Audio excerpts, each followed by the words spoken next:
15 seconds! Whoa!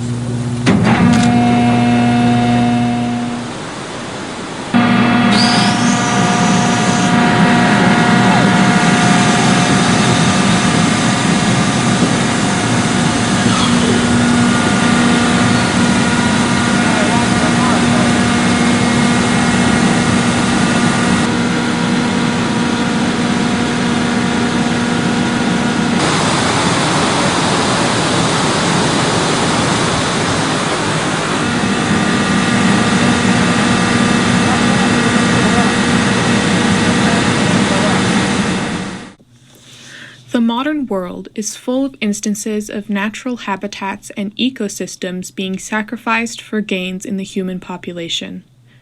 Deforestation, industrialization, urbanization, pollution, and the human instinct to populate the world have proved countless times to hurt wildlife and endanger the environment. An instance of this happening is the endangerment of the humpback chub, which formerly thrived in the fast waters of the Colorado River in the Grand Canyon, but since 1963 has become threatened and federally protected due to decreased river flow. The story of how scientists are protecting this wild fish and many other species goes back to 1963 when the Glen Canyon Dam began to function. You may know this as the dam that creates Lake Powell, a center for recreation and a source of hydroelectric power for the surrounding area. The dam was built as a part of the Colorado River Storage Project, which, according to the Bureau of Reclamation, would provide for long-term storage of water for purposes including regulating the Colorado River, storing water for beneficial use, providing for the reclamation of arid lands, controlling floods, and the generation of hydroelectric power. For a human, this might sound great. More water storage and a place to go wakeboarding in the summer is awesome. However, the construction of this dam created more than one problem concerning the flow of the Colorado River. First, the dam regulated the speed and the amount of water flowing into the Grand Canyon, decreasing the depth of the river and not allowing the river to run as fast as it used to. The second problem arose with the temperature of the river. The dam reserved the warm water behind its walls and caused only the deep, cold water to flow from Lake Powell, drastically changing the temperature of the river and affecting the sensitive ecosystem and species that lived in very specific conditions. Lastly, the dam held back sediment that would have been deposited along the banks of the Colorado River. Since the construction of the dam, the river has run unnaturally clear and has become an erosional force rather than a depositional one. The sand supply on the beaches was only about 7% of what it was before the dam was constructed, because there was no longer any new sediment being added to the system. This not only impacted recreation in the Grand Canyon, decreasing the beaches people can use for activities like rafting, but the wildlife that resided there as well. This is where we see the humpback chub again. It once thrived in the muddy, turbulent water of the Colorado River and spawned in the warm, shallow channels surrounding the river. As the flow of the river decreased and the Glen Canyon Dam reserved warm water that would have been going into the river, banks began to retreat, and the temperatures of the Colorado River got colder, depleting the humpback chub's habitat and breeding grounds. The cooler and more regulated conditions also led to the rise of brown and rainbow trout in the river, which are non-native invasive species. These fish encroach on the humpback chub's habitat, preying on them and destroying their spawning areas. The whole river ecosystem was breaking down and needed to be improved to reserve order in the environment. As conditions in the canyons got worse into the 1990s, scientists like Dr. Jack Schmidt from Utah State University found a way to solve the problem and attempt to restore the intricate community of the Colorado River. Since 1963, the regular discharge of the river was around 8,000 to 20,000 cubic feet per second, which was a substantial decrease from the floods reaching over 100,000 cubic feet per second before the dam was constructed. This information generated an idea to try to simulate floods previously caused by the seasonal rainfall that would redistribute sediment on the banks and sandy beaches of the river.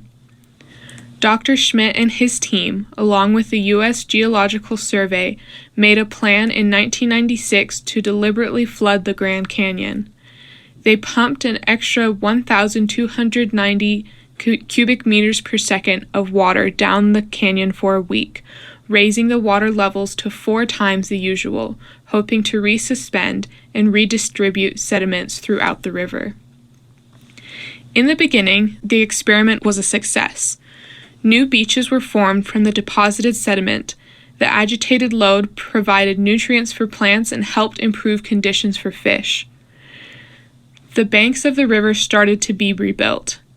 But below the surface, the prolonged flooding began to erode the beaches away hours after they were formed. What seemed to work at the start was actually doing the exact opposite as intended. Also, there were places in which beaches were restored, but because the flow of the river was still limited after the flooding, the beaches were back to their retreated state less than a year later. According to Dr. Schmidt, the experiment had successes and failures. They now knew that it was possible to restore the environment closer to its original state, and they learned valuable lessons that could help them next time. But the flooding could only do so much. There needed to be more consistent and heightened flows, and the flooding needed to happen fairly regularly to accurately simulate the features of the natural river.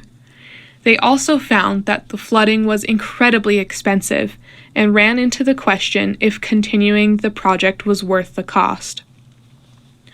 Dr. Schmidt expressed worry in continuing the existence of the Glen Canyon Dam and the Colorado River Storage Project, claiming that they hurt the ecosystem too much, and a healthy ecosystem cannot exist with the project in effect. The National Park Service reported a similar concept as Dr. Schmidt, claiming that the experimental floods have helped move the river ecosystem back to its natural state in only some respects. The sandbars have grown again, but some vegetation and non-native fish remain. Native habitats were improved in many places, while non-native habitats remained in others. The floods clearly helped, but didn't fully restore the river. Even with the worry and all the reasons to not move forward, these lessons and concerns were addressed 8 years later in 2004 and at periodic times continuing on when the team attempted again to flood the Colorado River. Instead of flooding the canyon for a whole week, however, they only flooded for 60 hours. This flood was timed with when the late seasonal rains and snowmelt flooding deposited fresh sediment into the Paria River, which leads to the Colorado River. With more sediment and a shorter period of flooding, the banks were more successfully able to retain sand, and the sandbars remained for longer. The second attempt of the experiment was more of a success than before, and each try improved conditions and brought new information to the table. Some say that the only way to truly restore an alluvial environment to its original state would require removing every dam in the country. Even though this would help the environment incredibly, it's not really a feasible option in today's world, unfortunately. We still need the water storage and hydroelectric power generated by dams like the Glen Canyon Dam. But what makes this situation so unique is the opportunity for scientists like Dr. Jack Schmidt to experiment with the Colorado River. Since the Grand Canyon is protected and regulated land, there is really no better place to test the theory that deliberate flooding can restore an environment than the Colorado River. There's no real way to completely recover the days of old in the Colorado River, but with dedication and more experimentation, greater strides can be made and the ecosystem can be improved further. In the coming years, experts will continue and conditions will improve even more, and someday the conditions of the river could improve enough for the humpback chub to thrive once again.